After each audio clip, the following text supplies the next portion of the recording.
क्या आप जानते हैं जापान के हिरोशिमा और नागासाकी पर एटॉमिक बॉम्ब गिराना कोई सडन डिसीजन नहीं था। ये एक प्रॉपर प्लान्ड और कैलकुलेटेड डिसीजन था। बात है 1945। वर्ल्ड वॉर 2 अपने एंड में था। सबको लगा वॉर बस खत्म ही होने वाली है, पर जापान कहीं ना कहीं अभी भी लड़ रहा था। सरेंडर करने को रेडी ही नहीं था।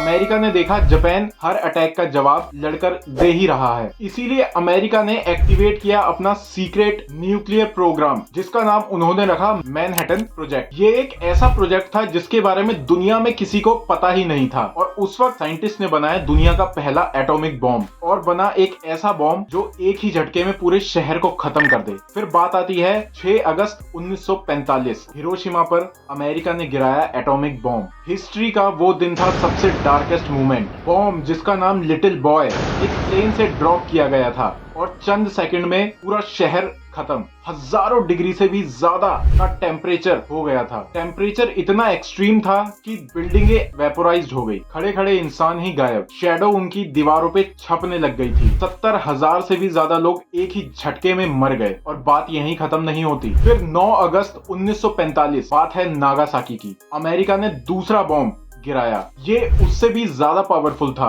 और धीरे धीरे लोग और मरने लगे। साल खत्म होने से पहले संख्या 1,40,000 से भी ज्यादा लोगों की मौत।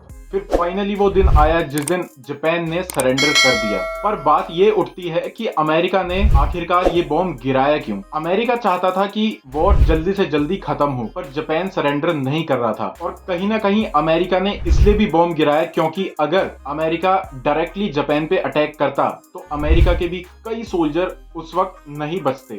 साथ ही साथ जापान को इतना मेंटली प्रेशराइज्ड किया जा सके कि वो वॉर को रोक दे। वॉर खत्म तो हो गई थी, पर कहीं ना कहीं जापान पे इसका बहुत बुरा इम्पैक्ट पड़ा। एक जनरेशन नहीं, कई जनरेशन तक सबने सफर किया। रेडिएशन की वजह से ही कैंसर, बर्थ डिफेक्ट और लॉन्ग टर्म हेल्थ डिफेक्ट भी हुए। कहीं ना कहीं अमेरिका की तरफ से ये हिरोशिमा और नागासाकी पर अटैक नहीं, ये दुनिया को वार्निंग थी।